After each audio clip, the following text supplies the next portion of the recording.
I'm going to ask and try to answer some ways kind of an uncomfortable question. Both civilians, obviously, and soldiers suffer in war. I don't think any civilian has ever missed the war that they were subjected to. And I've been covering wars for almost 20 years, and one of the remarkable things for me is how many soldiers find themselves missing it. How is it someone can go through the worst experience imaginable and come home, back to their home and their family, their country, and miss the war? How does that work? What's it mean? We have to answer that question, because if we don't, it'll be impossible to bring soldiers back to a place in society where they belong. And I think it'll also be impossible to stop war if we don't understand how that mechanism works. The problem is that war does not have a simple, neat truth, one simple, neat truth. Any sane person hates war, hates the idea of war, wouldn't want to have anything to do with it, doesn't want to be near it, doesn't want to know about it. That's a sane response to war. But if I asked all of you in this room, who here has paid money to go to a cinema and be entertained by a Hollywood war movie, most of you would probably raise your hands. That's what's so complicated about war. And trust me, if a room full of peace-loving people finds something compelling about war, so do 20-year-old soldiers who have been trained in it. I promise you. That's the thing that has to be understood. I've covered war for about 20 years, as I said, but my most intense experiences in combat were with American soldiers in Afghanistan. I've been in Africa, in the Middle East, Afghanistan in the 90s, but it was with American soldiers in 2007, 2008 that I was confronted with very intense combat. I was in a small valley called the Korangal Valley in eastern Afghanistan. It was 6 miles long. There were 150 men of battle company in that valley. And for a while I was there, almost 20% of all the combat in all of Afghanistan was happening in those 6 miles. 150 men were absorbing almost a fifth of the combat for all of NATO forces in the country for a couple months. It was very intense. I spent most of my time at a small outpost called Restrepo. It was named after the platoon medic that had been killed about 2 months into the deployment. It was a few plywood bee huts clinging to the side of a ridge, and sandbags, bunkers, gun positions.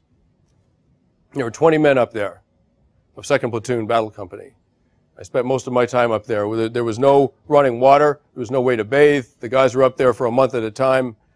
They never even got out of their clothes. They fought, they worked, they slept in the same clothes. They never took them off. And at the end of the month, they went back down to the company headquarters. And by then, their clothes were unwearable. They burned them and got a new set.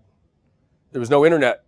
There was no phone. There was no communication with the outside world up there. There was no cooked food. There was nothing up there that young men typically like. No cars, no girls, no television, nothing. Except combat. Combat they did learn to like. I remember one day, it was a very hot day in the spring, and we hadn't been in a fight in a couple of weeks, maybe. Usually the outpost was attacked, and we hadn't seen any combat in a couple of weeks, and everyone was just stunned with boredom and heat. And I remember the lieutenant walking past me, sort of stripped to the waist. It was incredibly hot. Stripped to the waist, walked past me muttering, "Oh God, please someone attack us today." That's how bored they were. That's war too. It's a lieutenant saying, "Please, make something happen, because we're going crazy." To understand that, you have to, for a moment, think about combat not morally. That's an important job to do. But for a moment, don't think about it morally, think about it neurologically. Let's think about what happens in your brain when you're in combat. First of all, the experience is, it's very bizarre very bizarre one. It's not what I had expected.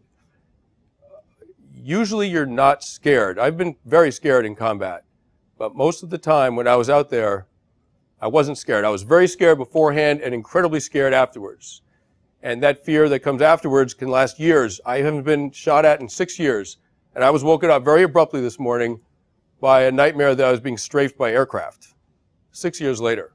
I've never even been strafed by aircraft, and I was having nightmares about it. Time slows down. You get this weird tunnel vision.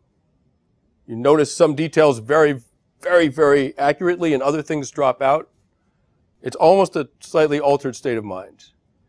What's happening in your brain is you're getting an enormous amount of adrenaline pumped through your system.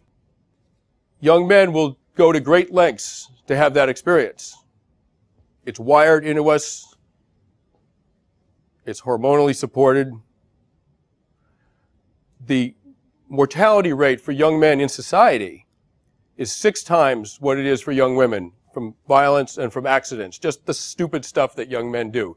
Jumping off of things they shouldn't jump off of, lighting things on fire they shouldn't light on fire. I mean, you know what I'm talking about.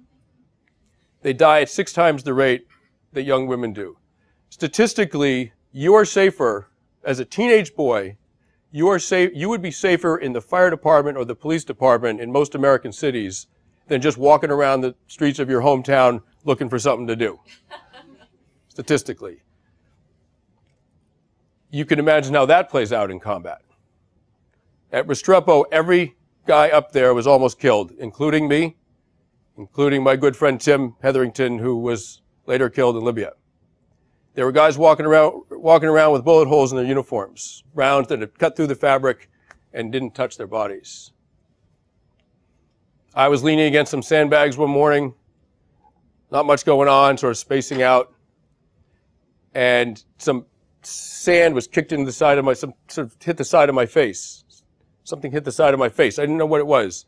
You have to understand about bullets that they go a lot faster than sound. So if someone shoots at you from a few hundred meters, the bullet goes by you, or hits you obviously, half a second or so before the sound catches up to it. So some sand sprayed in the side of my face. Half a second later, I heard da-da-da-da-da. It was a machine gun fire. It was the first round, first burst of an hour-long firefight. What had happened was a bullet hit 3 or 4 inches from the side of my head. Imagine, just think about it, because I certainly did. Think about the angle of deviation that saved my life. At 400 meters, it missed me by 3 inches. Just think about the math on that. Every guy up there had some experience like that, at least once, if not many times. The boys are up there for a year. They got back. Some of them got out of the Army and had tremendous psychological problems when they got home. Some of them stayed in the Army and were more or less okay psychologically. I was particularly close to a guy named Brendan O'Byrne. I'm still very good friends with him. He came back to the States. He got out of the Army. I had a dinner party one night. I invited him, and he started talking with a woman, one of my friends, and she knew how bad it had been out there, and she said, "Brendan, is there anything at all that you miss about being out in Afghanistan, about the war?" And he thought about it for quite a long time. He finally said, "Ma'am, I miss almost all of it." And he's one of the most traumatized people I've seen from that war. "Ma'am, I miss almost all of it." What is he talking about? He's not a psychopath. He doesn't miss killing people. He's not crazy. He doesn't miss getting shot at, seeing his friends get killed. What is it that he misses? We have to answer that. If we're going to stop war, we have to answer that question. I think what he missed is brotherhood. He missed, in some ways, the opposite of killing. What he missed was connection to the other men he was with. Now, brotherhood's different from friendship. Friendship happens in society, obviously. The more you like someone, the more you'd be willing to do for them. Brotherhood has nothing to do with how you feel about the other person. It's a mutual agreement in a group that you will put the welfare of the group you will put the safety of everyone in the group above your own. In effect, you're saying, I love these other people more than I love myself. Brendan was a team leader in command of 3 men. And the worst day in Afghanistan, he was almost killed so many times. Didn't bother him. The worst thing that happened to him in Afghanistan was one of his men was hit in the head with a bullet in the helmet, knocked him over. They thought he was dead. He was in the middle of a huge firefight. No one could deal with it. And a minute later, Kyle Steiner sat back up from the dead, as it were, because he'd come back to consciousness. The bullet had just knocked him out. It glanced off the helmet. He remembers people saying, as he was sort of half conscious, he remembers people saying, Steiner's been hit in the head. Steiner's dead. And he was thinking, I'm not dead. And he sat up. And Brendan realized after that he could not protect his men. And that was the only time he cried in Afghanistan, was realizing that. That's brotherhood. This wasn't invented recently. Many of you have probably read the Iliad. Achilles surely would have risked his life or given his life to save his friend Patroclus. In World War II, there are many stories of wounded soldiers who were wounded, who were brought to a rear base hospital, who went AWOL, crawled out of windows, slipped out of doors, went AWOL, wounded, to make their way back to the front lines to rejoin their brothers out there. So you think about Brendan, you think about all of these soldiers having an experience like that, a bond like that, in a small group, where they loved 20 other people, in some ways more than they loved themselves. You think about how good that would feel. Imagine it. And they are blessed with that experience for a year, and then they come home, and they are just back in society like the rest of us are, not knowing who they can count on, not knowing who loves them, who they can love, not knowing exactly what anyone they know would do for them if it came down to it. That is terrifying. Compared to that, war psychologically in some ways is easy compared to that kind of alienation.